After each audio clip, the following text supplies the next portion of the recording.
निष्काम है। और अगर हम काम ना लेके जाएंगे तो हमारा मेल नहीं बनेगा। ये सावधानी बहुत बड़ी सावधानी है, हमें समझना है। आप कहेंगे ठीक है, गुरु के दरबार में तो कहते हैं सब कुछ मिलता है। सुना है आपने, गुरु के दरबार में सब कुछ मिलता है, लेकिन प्रेमियों मैं पूछूं सब कुछ है क्या? तो समझना पड़ेगा सब कुछ है क्या। अगर इस समस्त समाज में से साधक, सिद्ध, श्रोता, वक्ता में से एक वस्तु आप निकाल दें, कौन सी? जिसे हम कहते हैं प्राण। अगर इस समस्त में से एक प्राण शक्ति को निकाल दिया जाए तो बताओ क्या बचेगा? क्या बचेगा? शरीर बचेगा, लेकिन काम का नहीं बचेगा। उसको कोई शरीर भी नहीं कहेंगे, क्या कहेंगे? ये मिट्टी पड़ी हुई है। जिसके होने से सब कुछ और जिसके ना होने से, उसी की प्राप्ति के लिए हम गुरु दरबार में आते हैं, अपना तन देते हैं, अपना मन देते हैं। इसी मैंने कहा है कि मन कुछ और चीज लेके ना चला आए। अगर आप किसी से बैठते हैं और ऐसे हाथ कर ले तो छाती से छाती नहीं मिल पाएगा। सतगुर सम्मुख जाए के तजे न मन के काम, ये है सर। सुन रहे आप? सत्संग बहुत सरल है, बहुत अच्छा है, बहुत बढ़िया, सबसे मेल होता है, लेकिन थोड़ा सत्संग यहाँ पर कठिनता की तरफ जा रहा है। यहाँ सत्संग थोड़ा कठिनता की तरफ जा रहा है, क्योंकि सत्संग की महिमा स्वर्ग और अपवर्गों के सुख से बहुत बड़ी है। थोड़ी देर के लिए यहाँ अगर हमें भाव आ गया तो क्या यही अपवर्ग का सुख है? ना। संत मिलन का कितना बड़ा सुख है। संत मिले तो हरि मिले, है सुख ये। संत मिले तो हरि मिले, अंतस रही नरे। मैंने कहा ना कि सत्संग अब यहां से थोड़ा कठिन होता जा रहा है। तब कहे कि नर सहस्त्र में सुनो पुरारी, कहते 1000 में कोई सुनने वाला, यह सर आवत अति कठिनाई। कौन सा तालाब? जो ये भक्ति का सरोवर है। ये क्या चाहता है? कुर्बानी चाहता है। किस बात की कुर्बानी चाहता है? कहते भी है कि नाम जब सर काट के भेंट किया जाता है तब नाम मिलता है। अच्छा, सर काट के सौंप दिया जाएगा तो नाम कौन जपेगा? कौन जपेगा नाम फिर से? आप। अब आप इस सर में अगर कुछ लेके गए संत के पास, आशा पर्दा की रहे पावे ना हरिधाम। कितनी बड़ी सत्संग की महिमा है, लेकिन क्या इस महिमा से हम करीब हैं या छूते हैं? कौन फैसला करेगा? हमें आपको इसका फैसला करना पड़ेगा। कहते हैं भाव भक्ति उपजे नहीं और साहब का प्रसंग और विषय विकार छूटा नहीं, तो कैसा सत्संग? मेरी बात गलत तो नहीं है? अगर हम 10 और 20 साल से 50 साल से जैसे हम वैसे ही आज हैं कि थोड़ी देर के लिए यहाँ चले आए, भक्ति का रंग चढ़ा और जैसे यहाँ से बाहर गए, फिर हमें आपको हमको सबको समझना है। तो ऐसा तो नहीं हो रहा है, हम धोखे में तो नहीं जा रहे।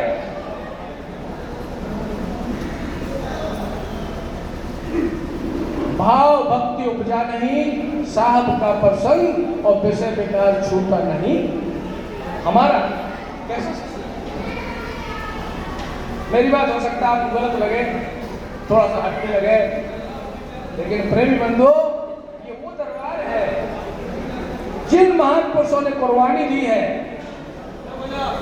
जिन महान पुरुषों ने कुर्बानी दी और उनकी सौगात हम चाहते हैं तो वैसा बनना। एक संत दादू साहब हुए हैं, उन्होंने क्या कहा? उन्होंने कहा है कि सभी कहावे पिया।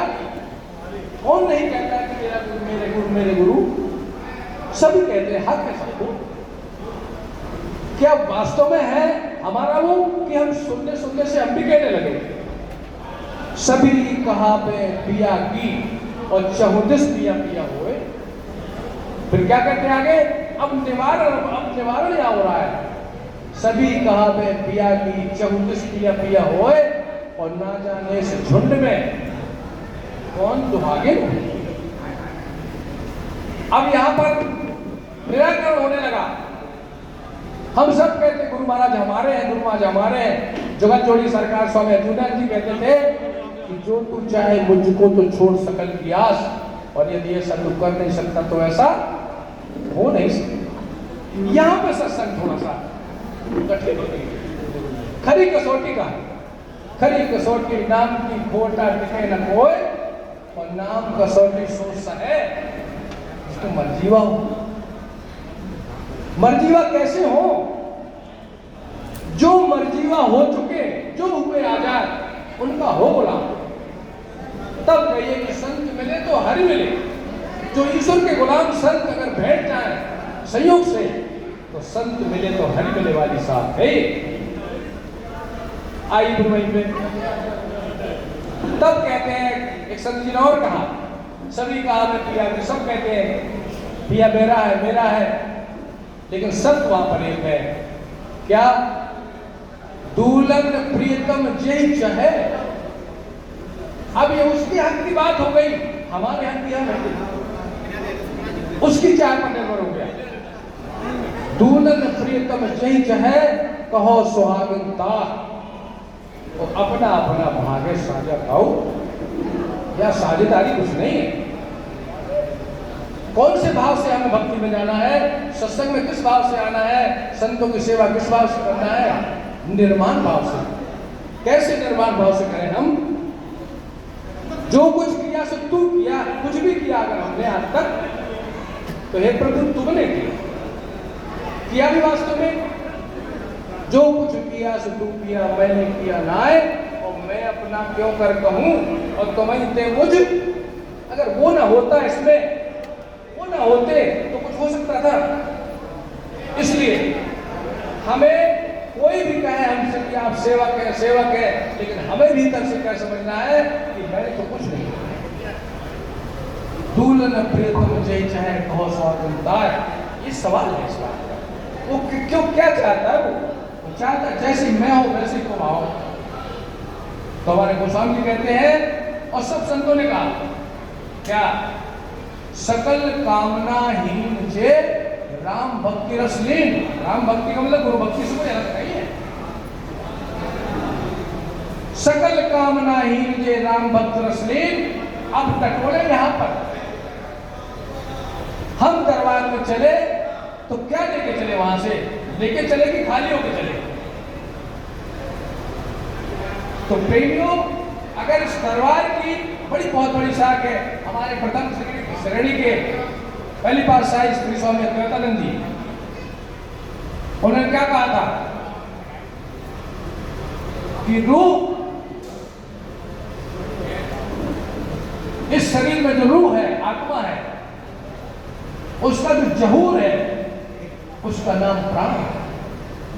जैसे ही आत्मा शरीर को पकड़ती है, स्पर्श करती है, पुराने संकल्प से शरीर धारण करती है, तो उसमें उस आत्मा का जो शरीर वाला नहीं था, जो शरीर वाला नहीं था, और इस शरीर को जैसे जैसे ही आता है इसमें, तो उसका जहूर परिवर्तित होता है। वो कौन से जहूर में आता है, शक्ति रूप, शक्ति के रूप। दुनिया का हर काम बगैर शक्ति में नहीं होता। अगर हमारे विद्यार्थी सुनते हैं, पढ़ते हैं, उन्हें देखो गौर से सुनो, तो गौर से सुनने के लिए हम क्या करते हैं, कुछ एक्टिविटी होती है गौर से सुनने के लिए। गौर से देखो क्या कार्रवाई यहाँ पर हो रही है, हमारी शक्ति का कंसंट्रेशन हो रहा है, आंख पर हो रहा है कंसंट्रेशन, तो हम उसको देख पाते हैं। अगर आंख पर कंसंट्रेशन ना हो तो आंख हमारी क्या कौन सा काम करेगी, कैमरे का। कैमरे में कोई फीलिंग नहीं होती, ट्रिगर होता है। तो सवाल है कि मेरे भैया थोड़ा सा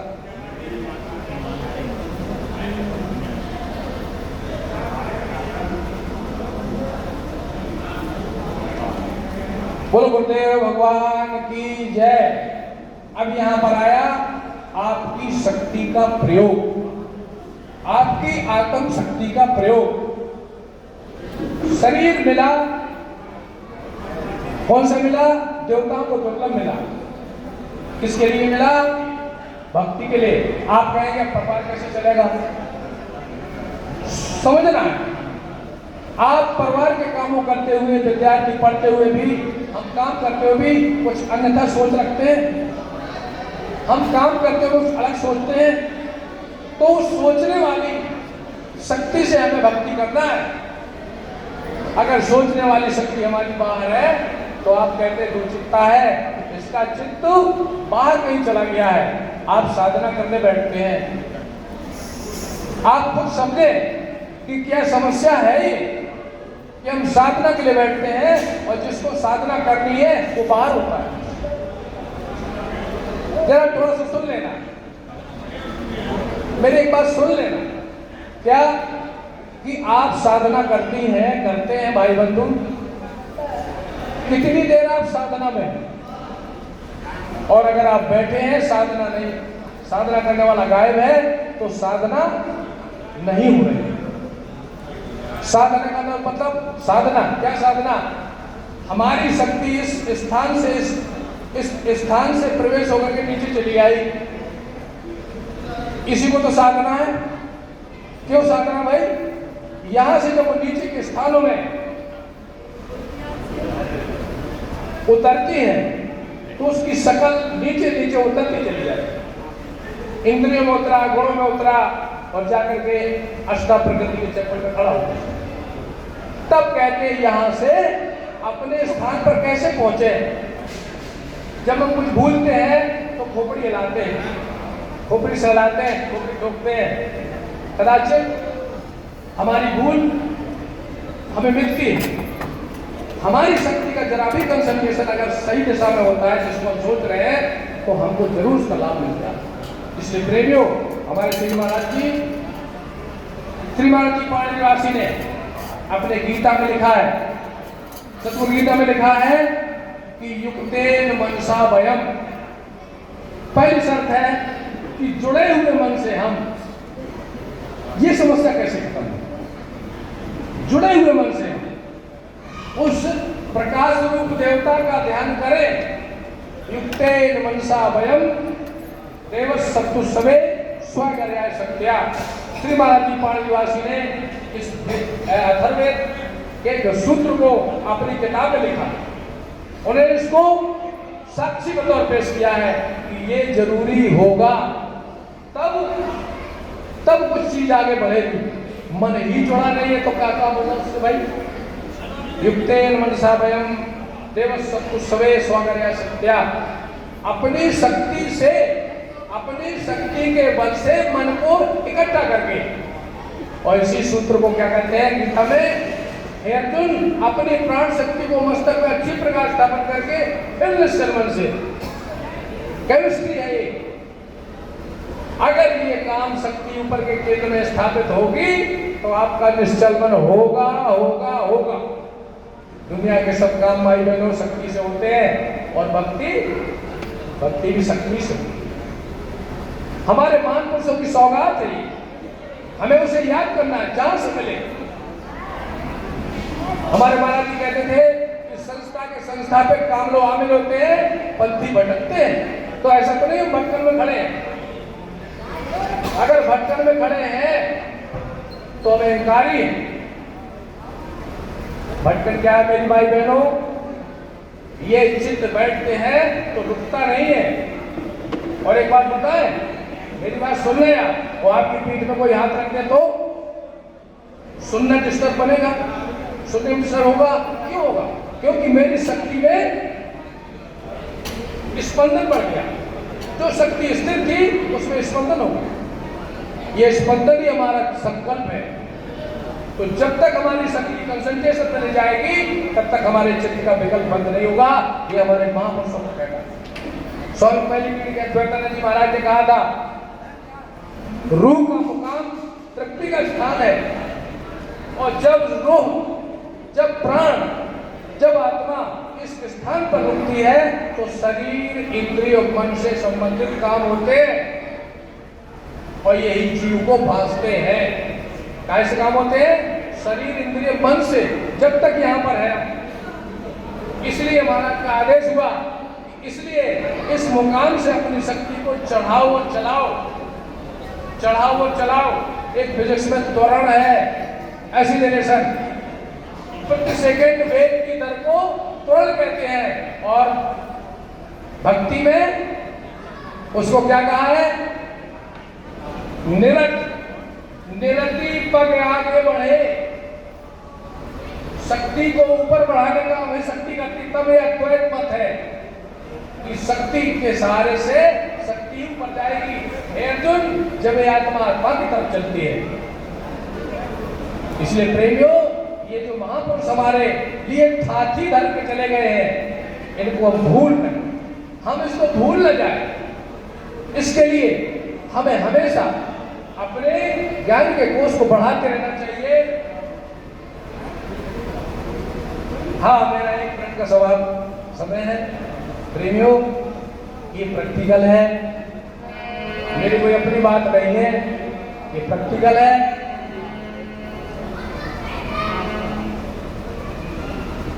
अब नहीं बेईमानी। बोलो गुरुदेव भगवान की जय, बोलो सच्चे दरबार की जय, बोलो संत समाज की जय। अब हमारे राजेश जी कहाँ गए?